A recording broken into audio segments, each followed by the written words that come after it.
Halo semua, perkenalkan nama saya Bernardino Rino Balu, mahasiswa Public Relations semester 4 dari program studi Ilmu Komunikasi Fakultas Ilmu Sosial dan Ilmu Politik Universitas Katolik Widya Mandira Kupang. Pada kesempatan kali ini, saya akan menjelaskan dan membuat contoh media monitoring untuk memenuhi tugas mata kuliah Media Relation. Yang pertama, kita harus tahu apa itu media monitoring. Tujuannya, media apa saja yang meliputi media monitoring, hal apa yang dimonitoring, bentuk media monitoring, dan hal apa yang perlu diperhatikan dalam media monitoring, yaitu sumber daya yang ada pada media monitoring, baik sumber daya finansial maupun sumber daya manusia. Media monitoring adalah proses mengumpulkan, menganalisis, dan menginterpretasikan informasi dari media massa dan platform digital untuk memahami opini, tren, dan isu yang terkait dengan suatu organisasi, merek, atau topik tertentu. Tujuan pembentukan media monitoring dapat bervariasi tergantung pada kebutuhan dan tujuan organisasi. Percakapan di media sosial terkait merek, topik, atau isu tertentu. Beberapa tujuan umum dari media monitoring adalah: yang pertama, memantau citra dan reputasi merek atau organisasi. Yang kedua, memperoleh wawasan tentang tren industri dan kompetitor. Yang ketiga, mengidentifikasikan peluang atau ancaman yang berkaitan dengan merek atau organisasi. Yang keempat, memahami pendapat dan tanggapan masyarakat terhadap suatu isu atau kampanye.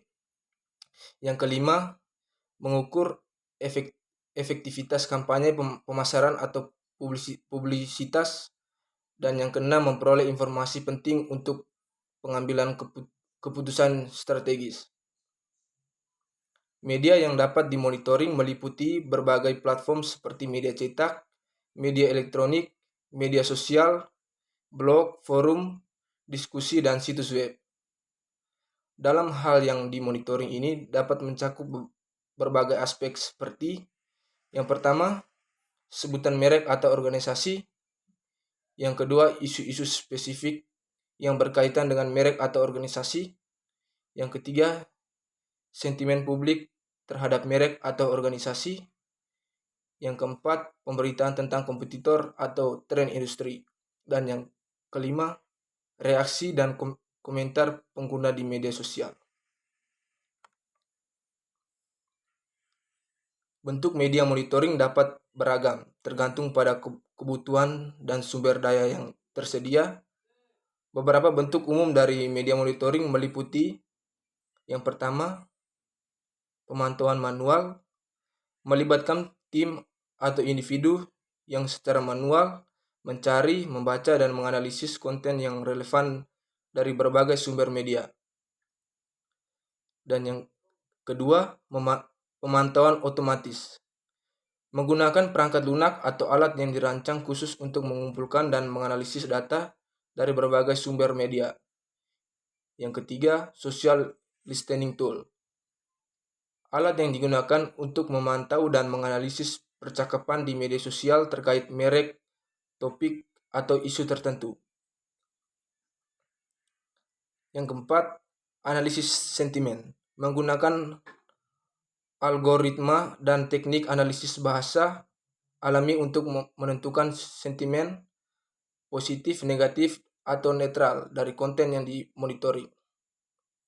Dalam mengimplementasikan media monitoring, penting untuk mempertimbangkan sumber daya finansial dan sumber daya manusia yang tersedia. Ini termasuk anggaran yang diperlukan untuk alat dan perangkat lunak, pelatihan tim, dan waktu yang dihabiskan untuk mengumpulkan dan menganalisis data. Penting juga untuk memiliki tim yang terampil dan terlatih dalam interpretasi dan pengambilan keputusan berdasarkan temuan dari media monitoring. Contoh media monitoring tentang sebuah perusahaan makanan bernama Organic Eats. Yang pertama, tujuan pembentukan media monitoring. Sebuah perusahaan makanan sehat bernama Organisasi Eats ingin memantau dan menganalisis persepsi publik tentang merek mereka serta mengukur dampak dari kampanye pemasaran terbaru mereka. Yang kedua, media yang dimonitoring. Organic Eats akan memantau berbagai jenis media termasuk situs berita online seperti CNN dan BBC, platform media sosial seperti Twitter, Instagram, dan Facebook, forum online seperti Reddit, blog makanan sehat, dan ulasan konsumen di situs seperti Yelp. Yang ketiga, hal yang dimonitoring. Di hal yang dimonitoring ada beberapa yang harus kita ketahui. Yang pertama, liputan berita tentang produk dan merek organisasi Eats. Yang kedua, reaksi dan komentar konsumen terhadap produksi mereka di media sosial.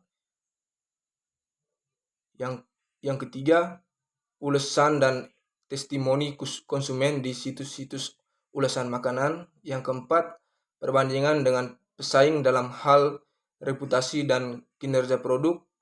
Dan yang kelima, sentimen dan tren terkait makanan sehat dan gaya hidup organik.